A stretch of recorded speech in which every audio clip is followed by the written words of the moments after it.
If you love me, please don't judge me. Got my hands tied, the power's above me. Don't shoot the messenger, I'm just a puppet here. If you wanna place blame, then look to the puppeteer. Family, fortune, envy, jealousy, privilege, passed on, legacy, secret, sabotage, borderline, felony, suicide, subtract, selfish, pedigree, yeah.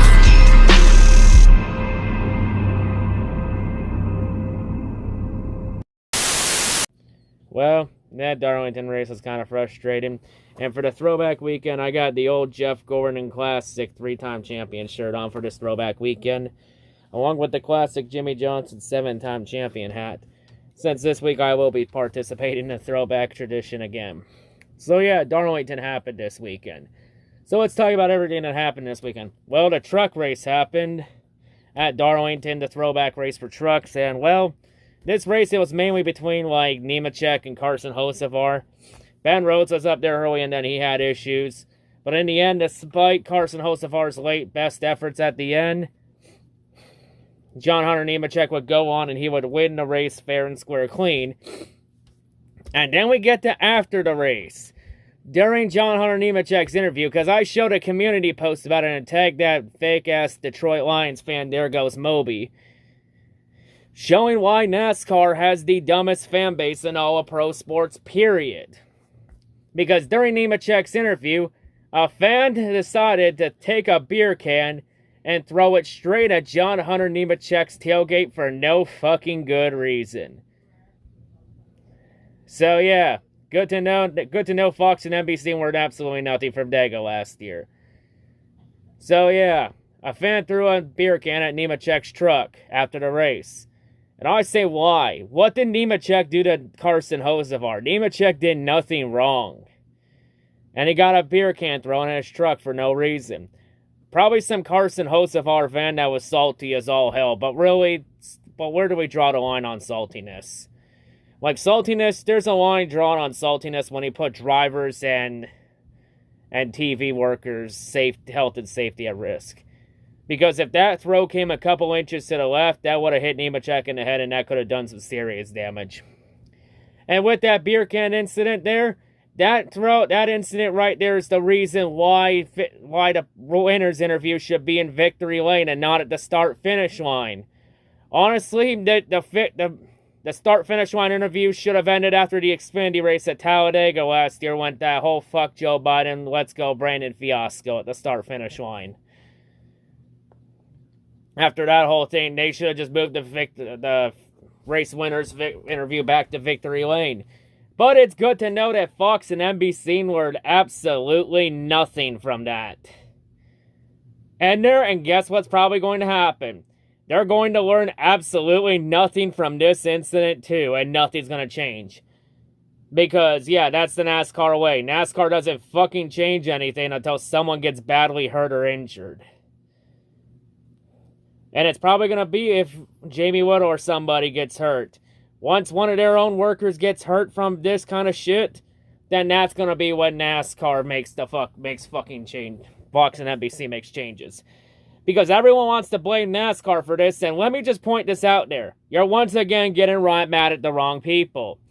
Once again, you should be getting mad at Fox and NBC, because they were the ones that decided that putting the winner's interview at the start-finish line instead of victory lane was a good idea.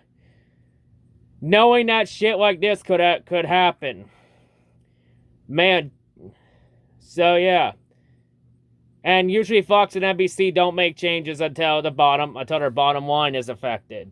And just understand this. NASCAR has no leverage in this situation. So NASCAR can't even put the interviews back in victory lane where they should belong, even if they want to.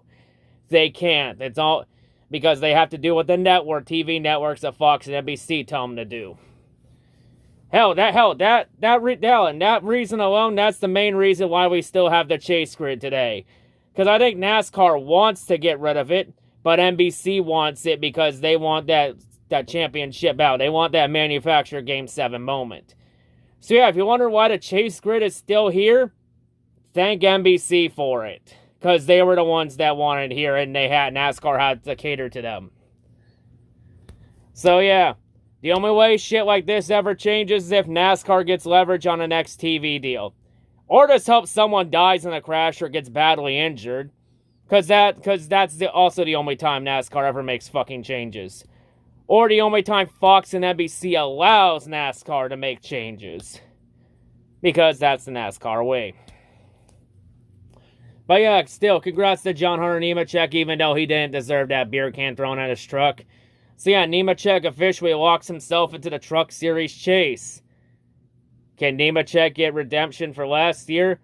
But the big thing is, though, I think Nemechek might be one of the two drivers to beat this year, along with Chandler Smith and Ben Rhodes. I think it's going to be between those three, along with Zane Smith. Like, I think it's going to be a very close championship this year in trucks. But yeah, in terms of the beer cans being thrown at the start-finish line, man, just imagine if NASCAR did the winner's interview at the start-finish line for Logano at Dega in 2015, or when Jeff Gordon won at Dega in 2004 and 2007. Logano 2015 because he beat Dale Jr., and then Jeff Gordon at Dega in 04 for beating Dale Jr., and then Jeff Gordon at Dega in 07 when he got a 77th career win on the day that would have been Dale Earnhardt Sr.'s 56th birthday. And also, imagine if they did this shit at Martinsville 2008 when Jimmy Johnson beat Dale Jr. for the win during Dale Jr.'s first year at HMS. And that because after that race, when Jimmy beat Dale Jr., the fans threw beer cans at Jimmy's car just because Jimmy beat Dale Jr. Yeah. Yeah, to all the NASCAR fans that encourage that kind of behavior, stay classy. Like, hell, for fuck's sake, so Kyle Busch has never even had beer cans thrown at his car before. Not even for Chicagoland in 2018 when he dumped Kyle Larson. To be perfectly honest, if Kyle Busch won that Richmond race, though, in 2008 when he dumped Dale Jr., he would have 100% got beer cans thrown at his car. But, yeah. Anyway, let's not talk about that anymore. Let's talk about now the Xfinity race at Darlington. So the Xfinity race, it was mainly just a battle between Allgaier and Noah Gragson for the win. Ty Gibbs was up there with them too, but Ty Gibbs just had issues late in the race. I know Tyler Reddick tried to give it his all at the end until he blew his tire late in the race and hit the wall. And Judd Allmendinger tried pit strategy, but at a track like Darlington that eats tires for breakfast without any milk, 4 tires reigned supreme over no tires.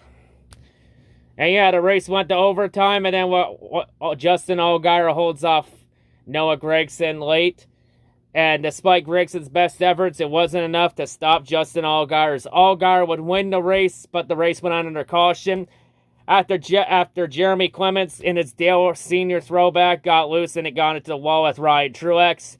In Turn 4, Darlington, almost the exact same way that Dale Sr. went into the Turn 4 wall at Daytona in 2001. Oh, God. Just that context there, man. Oh.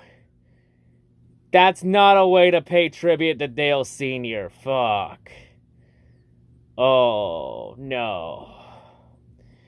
I guess the racing gods decided that only one Dale Sr. throwback car could survive at the end, and the racing gods decided it would not be Jeremy Clements, and that it would be Allgaier instead. Because Allgaier was in a Dale Sr. tribute throwback scheme. So yeah, Allgaier ends his 1-year winless streak since Allgaier's last win came at this track back in 2020. Yeah, I mean last year in 2021. So yeah, Allgaier gets the win, and Allgaier has officially locked himself into the Xfinity chase. So yeah, Allgaier's had a pretty rough start to the year, but Allgaier finally had something good happen to him. So yeah, maybe this win could be the catalyst to turn Allgaier's season around. We'll have to see. Time will tell there. But yeah. And also, I should mention after the truck race, we had a penalty beep for Matt Crafton failing inspection, so he got disqualified. And then initially, Hemrick finished 9th, and Austin Hill finished 10th. But since that caution came out, NASCAR decided, after further review, we have decided that Austin Hill was ahead of that motherfucker, Daniel Hemrick. So we're going to give Austin Hill 9th to Daniel Hemrick 10th. Pat, that's it. That's the final result. Pack our shit. We're out of here. So, yeah. Kind of weird. Anyway, though, now on to the ARCA East race in Nashville Fairgrounds. Yes, ARCA East was able to convince those Karen ballsacks to shut the fuck up about noise complaints for one night as they raced at the fairgrounds. And really, there wasn't a whole lot of noise for the Karen ballsacks to complain about anyway. And not enough noise to upset those poor Karen ballsacks dogs. Since this race was completely won and dominated by Sammy Smith over Jake Finch and Taylor Green. Like, the main battle of this race was between Taylor Gray and Jake Finch for second, since nobody was on Sammy Smith's level. As Sammy Smith easily cruised to the win, like, nope, nobody had an answer for him, as Sammy Smith even won the race by over 8 seconds. I think there was only 5 or 6 cars left on the lead lap. Like, yeah, this race was complete ass. Yeah, 5 or 6 cars left on the lead lap in a 14-car field. Yeah. Maybe it's best, though, if we have ARCA have everyone in ARCA just compete in one full field. Instead of just do East and West, just have everybody in one ARCA series. Yeah, because it seems like the East and West races are getting pretty boring. But yeah, Sammy Smith gets his 3rd win in 4 races in this year in the ARCA East. So yeah, it's seeming like if Taylor Gray wants to have a shot at winning the championship this year, he better get his shit together quickly, because Sammy Smith is fixing to run away with it and go back-to-back again. With 3 races left in the ARCA East season. So yeah, and the next race for ARCA East isn't for another month. Until, I believe, Iowa. So yeah. ARCA East will be off for a month. But yeah, anyway, that's that for that race. And I did know there was a Mexico Series race today, but I don't have the results for that one yet. So yeah, we're not going to talk about that one, but there was Mexico Series racing here. And the good news is, though, after next weekend, every sanctioned NASCAR series will run an official at least one race after next weekend. Because next weekend, the Euro Series returns, and so does the Penny Series up at Canada, or Canada for short. So yeah, after next weekend, every single NASCAR sanctioned series will run at least one race in 2022. So after next weekend, every series will now be back in business. Thank God. And now we get to the Cup race at Darlington. Well, this Cup race, throughout much of this race, it was mainly dominated by Logano. Larson dominated the early part, but he had engine failures and fell out. This race was an HMS engine team killer, because Alex Bowman later on in the race had an engine failure, even having a fire underneath his car, and driving that fired car to pit lane. Bowman, I love you, man, but what the hell are you doing? If there's a fire underneath your car, just stop the son of a bitch and get the fuck out of there ASAP, man. Goddamn, you're gonna get yourself burned. You're gonna give yourself first-degree burns doing this shit. You're gonna get first-degree burns driving a car on fire to pit lane. Stop the bitch immediately and get out. Goddamn, live to fight another day. Jesus Christ. And yeah, Logano dominated his part. Kyle Busch had a good car early in the race, but fell back on strategy. Hamlin had a good car too, but Hamlin ended up having a number of issues because, yeah, Hamlin's had Eric Almirola type bad luck. And so has Bowman and Kyle Larson. And then Chase Elliott had to start at the rear of the field because he wrecked the primary in practice and had to go to a backup. But Chase Elliott did a really good job to battle back for a good finish. But yeah, and we also get to what happened in Stage 2 at the end when Brad Keselowski got loose and made contact with Kyle Busch. And Kyle Busch would suffer a suspension failure. And when Kyle Busch got on pit road with his wrecked car, Kyle Busch stopped it in the middle of pit lane, got out and walked away and just decided to get the fuck out of there. And then we have the fan base shitting on Kyle Busch for this. And honestly, it's kind of mainly a good thing Kyle Busch didn't drive the car into the garage area, considering what happened at Darlington last year when Kyle Busch almost ran a couple people over heading to the garage area, even murdering a couple of cones because, oh no, those poor cones. Those cones had a family, damn it. How could Kyle Busch be so inconsiderate of it? Oh no. Anyway. But yeah. And it's like, bro, really? Is people really hating on Kyle Busch for that? It's like the one thing I'm taking from this Kyle Busch incident is that Kyle Busch cannot win. This son of a bitch can't win with the fans, because last year, Kyle Busch almost hit a couple people coming on the pit lane, and for anyone saying Kyle Busch was speeding on it, shut the fuck up on that. Kyle Busch wasn't even speeding on pit road last year. Kyle Busch was going 35 on pit road last year, and pit road speed limit at Darlington is 45. And also, those people did not look both ways before crossing the road. So if anything, it was the fans' own damn fault that put themselves at risk, not Kyle Busch. They should have known better than to try and cross the middle of a road when a fucking car is coming to the garage. But yeah, Kyle Busch does that. Boo! What an asshole! How dare he puts other people's safety at risk when people are being fucking morons? How dare Kyle Busch murder a couple cones? Because those cones have family, damn it! Cone lives matter! And then this year, Kyle Busch parks his car on pit lane because the suspension was so fucked and broken, he literally couldn't turn the fucking car without running straight into a pit wall. And the fans? Boo! What an asshole! How dare he leaves his car on pit lane, even though that car is suspension damage and he can't fucking turn that thing to save his goddamn life! How dare he makes more work for the safe track and safety workers? Those workers have families, damn it! They don't deserve that extra work. They only need to do the bare minimum just to get by and provide for their families. Kyle Busch needs to go. We need to put Todd Gibbs in that car immediately. Okay, maybe that Todd Gibbs part was a bit of an exaggeration, but I think you get the point. It's like, literally, you complain about Kyle Busch going into the garage last year, and then when Kyle Busch doesn't go in the garage, you complain even louder. It's like, goddamn.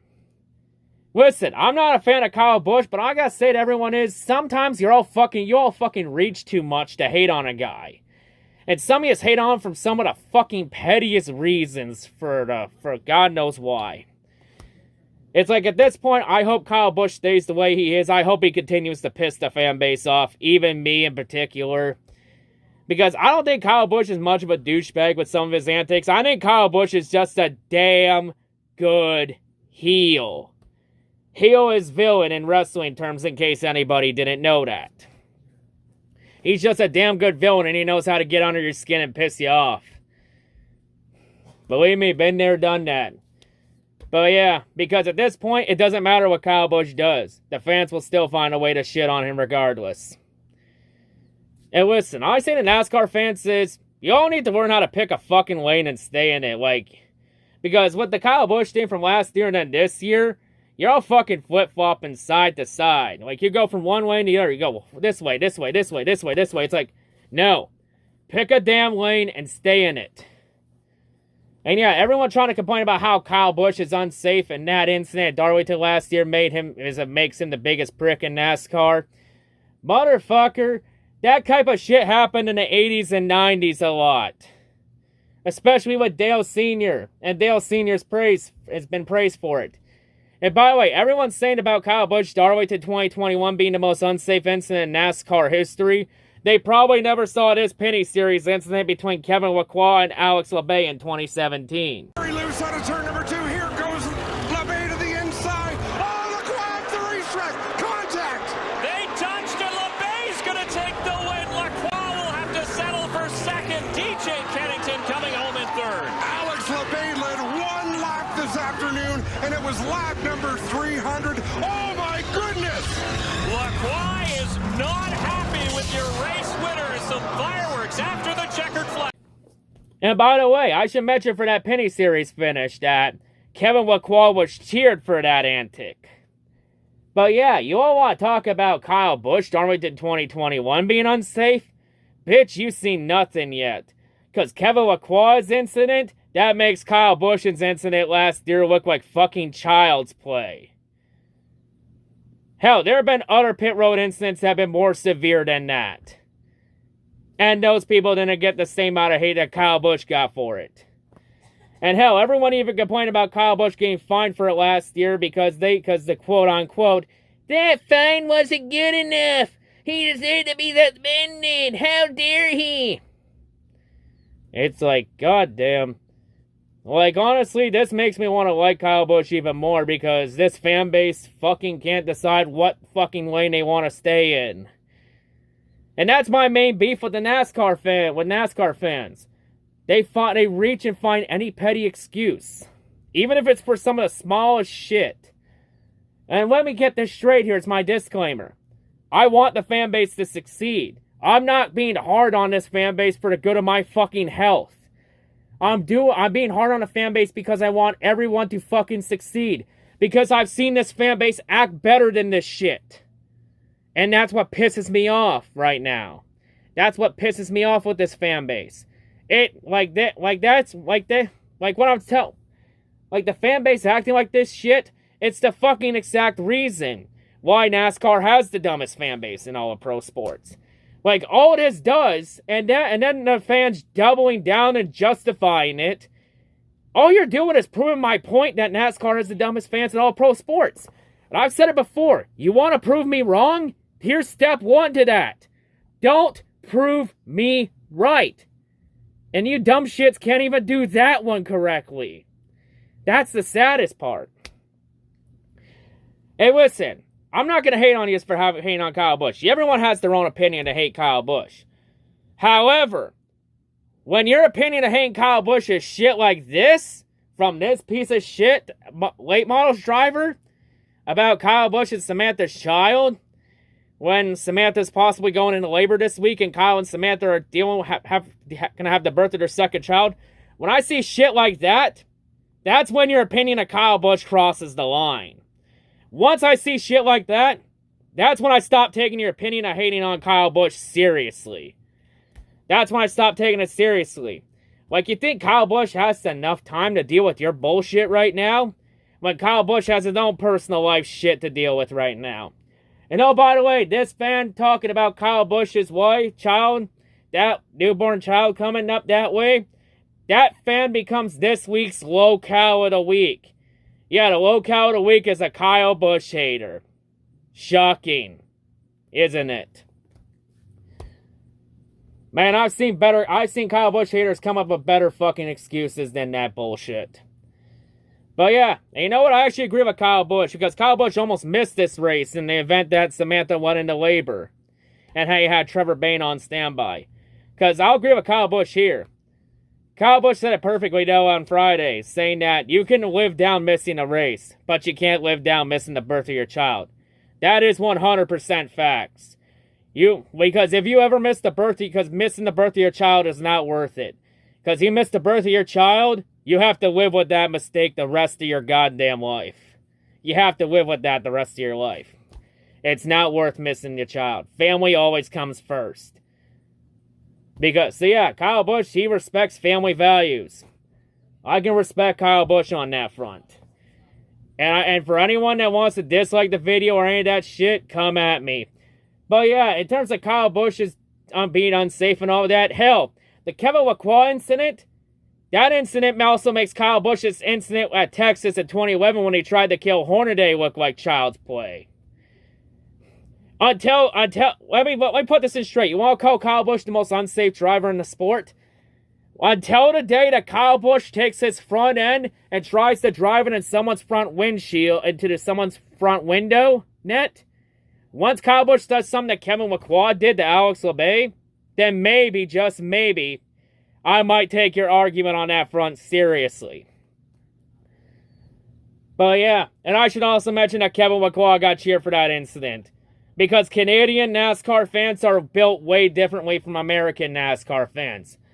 Especially when it came to the number placement rule, since Canadian fans didn't complain about the number placement rule in the Penny Series, while American boomer NASCAR fans complain about it in the Cup Series. Go figure. Anyway, though, now with that Kyle Busch ran out of the way, on to the Cup race. To what happened after that. So yeah, Stage 2, Ross Chastain won. And then Chastain ended up wrecking early in Stage 3 after getting loose underneath Martin Truex Jr. So yeah, Chastain's hot streak comes to a rough end into the wall. That just comes to show you how tough Darlington is to drive. And then late in the race, we would have the big one where Martin Truex Jr. would get loose on a restart underneath Ricky Stenhouse when Truex got forced in the middle 3 wide by Stenhouse and Harvick. And when Truex got loose, all hell broke loose at the back when 9 cars would get torn up.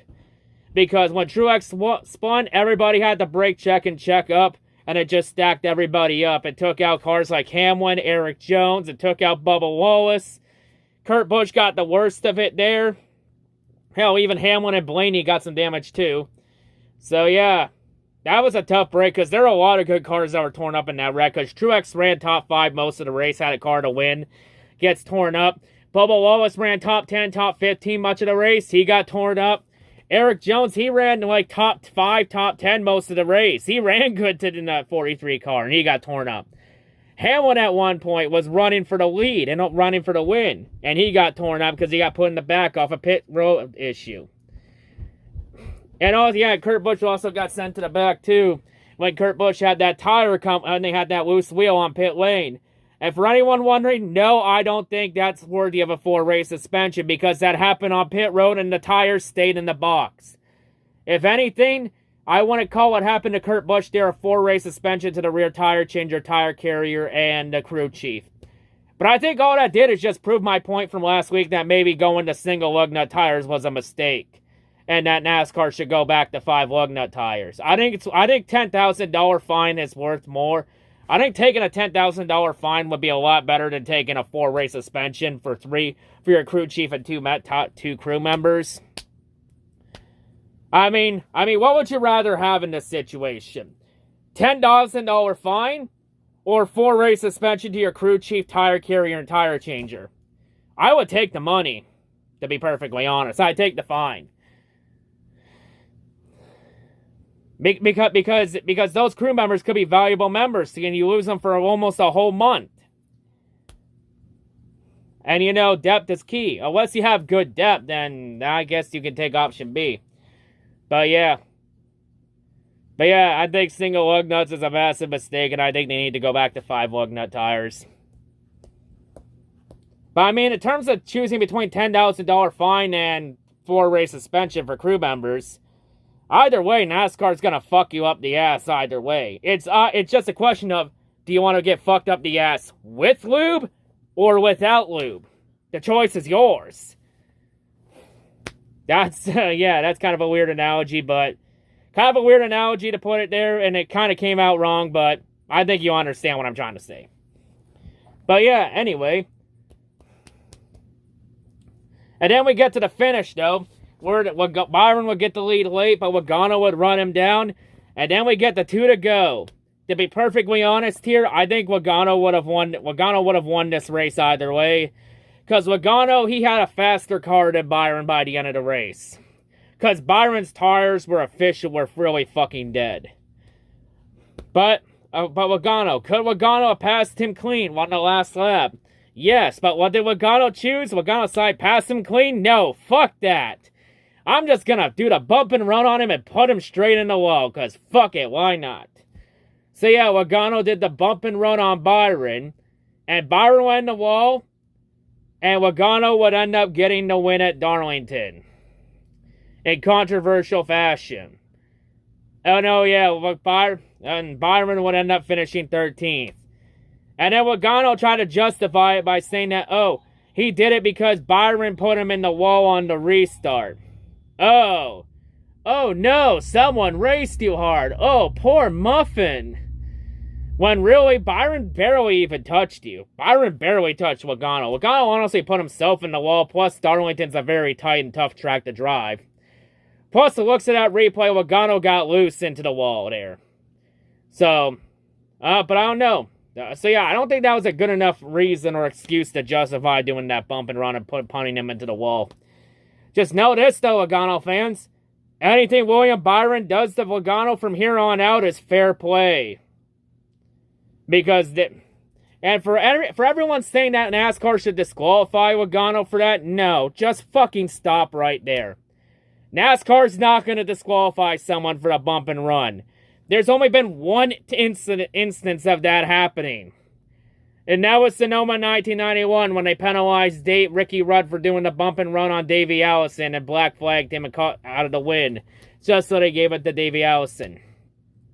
Because that call ended up going down as the worst officiating call in NASCAR history. Some fans will mention other incidents as the worst officiating call, but that one was the worst. Because NASCAR never did it before that incident, they haven't done it since that Sonoma 1991 race. And it's a really clear-cut reason why, because really when it comes to the bump and run, it's a self-policing issue. Because if you do it to somebody, well, guess what they're going to do back to you when the shoe's on the other foot 9 times out of 10? They're going to do it back. And to be perfectly honest, Logano didn't even need to do that. Logano had a fast enough car. He was going to win the race anyway. He could have passed Byron on either the front straightaway or into turn 1 and 2 or even on the back straightaway on the last lap. But yeah, that's just how Logano races everybody. Anytime Logano has a faster car than anybody, Logano says, fuck it. Fuck that. You're going around. Because it's the same deal at Kansas in 2015. Because everyone bring that incident up now. Because Logano, he was going to win that Kansas race anyway, but he decided, fuck it, let's wreck Kansas, because why not? Plus, Kansas a championship contender that year. Just so Logano had an easier path to the Final Four, only for that not to happen. But yeah, Logano, and Byron said it best in his post-race interview when he said Logano's an idiot and a moron. Because he does that all the time. He does do that. Because Logano does do that. Even if Logano has a faster car than you, he isn't going to try and race you straight up. He's just going to punt you out of the way. But hey, at the end of the day, though, Rubbin's racing, like the bump and run, it's a move that's been in NASCAR for years. It's been a move that's been done by many drivers in the past for years. I've had my favorite drivers be on the receiving end of it, and I've been on the receipt, and I've had my favorite drivers do it to other people. So you know what? I've been on both sides of this deal. But yeah, it's not really surprising that Logano did that because he does it all the fucking time. So yeah, because of the bump and run, Logano is officially locked into the chase. So yeah, I guess this is going to be the start of Logano's run where Logano will bullshit his way into the championship 4 since it's an even number year. Because we all know Logano's going to pull another deep chase run out of his ass, so he's probably going to bullshit his way into the Final Four this year since it's an even number year.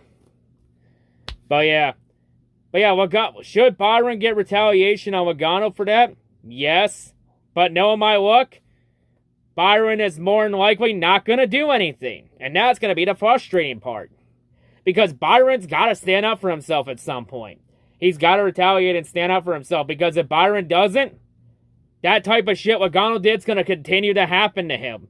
It's what I said about Chase Elliott a couple years ago. You got to stand up for yourself. You don't stand up for yourself, everyone's going to continue to run you over and take advantage of you. So yeah, Byron doesn't stand up for himself, shit like that is going to continue to happen to him until he finally grows a pair and steps up for himself. But yeah, it's disappointing that Byron didn't get the win in that DuPont car, but damn. Just disappointing, but hey, still a long season to go. There's still like 14 races left. At least all 4 HMS drivers are locked into the chase. Like, that's the one positive from here. At least all 4 HMS drivers are locked into the chase. So these next 14 races don't really mean anything. They're just test and tune sessions for the chase in the fall. So yeah, for Logano, enjoy that meaningless win. So yeah, anyway, that'll wrap it up here. But yeah, anyway, with that out of the way, now it's on to the channel update. So yeah, I did mention in the community post that this would be the last review I'd be doing for 2 weeks until the Coke 600. So yeah, and I know everyone's confused, wondering what the hell is going on. And I said in the community post in the famous C-RadTV race winner poll that I would be doing a channel update at the end of this video and explain what happened. So let me just address the big elephant in the room here. The NASCAR recaps, they're not going anywhere. The NASCAR content on this channel is not going anywhere. It's just the next 2 weeks, I think I mentioned this before. Because I mentioned earlier in the video that the Penny Series was starting up next Saturday night at Sunset Speedway in Innisfil. In fact, because for this channel update, it's very simple why there's now going to be no reviews for 2 weeks. For Kansas and the meaningless gimmick All-Star race at Texas. Because a last-second announcement here. I'm going to be at the first 2 races of the Penny Series season this year. at Sunset Speedway, and then the week after at Canadian Tire Motorsports Park at Bowmanville. So I'll be going to the first 2 races of the season, and I will be doing vlogs for those races, and the vlogs replace the reviews for those videos. Now, I know there's an F1 race on the same weekend as the Penny Series race at Canadian Tire Motorsport Park. I'm still going to do the days of our Mercedes episodes for that, but in terms of race recaps, I will not be doing one for Kansas, and I'm skipping the All-Star race. Plus, I don't think the All-Star race is a big loss in terms of reviews loss, because the All-Star race literally fucking means nothing.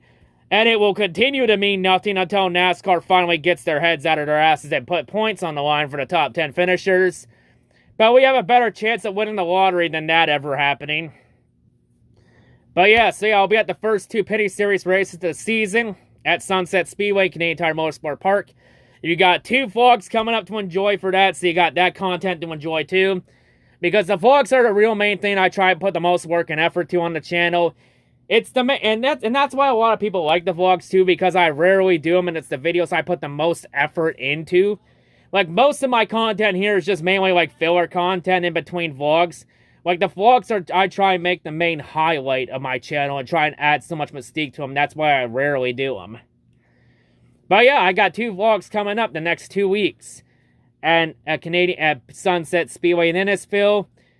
And then the Canadian Tire Motorsport Park race for the Penny Series. So, if you're at any of those races and you see me, make sure you say hi and come chat with me. Because, you know, if anybody knows me, the motherfucker you see behind this screen, same motherfucker you'll meet on the streets or at the racetrack. So, if any of you are at the race, if I have any viewers from the Canadian area, come out and say hi, and I'll have a good chat with you. So yeah, anyway, that'll wrap it up here. I just thought I'd get that out of the way here and just clear up that confusion. So yeah, the NASCAR content's not going anywhere. I'm just taking a break from the recaps for 2 weeks. The race reviews will be back after the Coke 600. I'll still do the 2 days of our Mercedes episodes for Miami, for the Miami Grand Prix this week, and I'll still do them for Spain in 2 weeks. So yeah, but yeah, there's 2 vlogs that will be replacing the reviews. So yeah, you got that content to look forward to. But yeah, anyway, that wraps it up here. See you all later. In terms of reviews, I'll see you all for the Coke 600 at the end of May on Memorial Day weekend. But in terms of any NASCAR content, I'll see you all for this at sunset for the vlog. See y'all later. NASCAR Heavyweight Champ is out.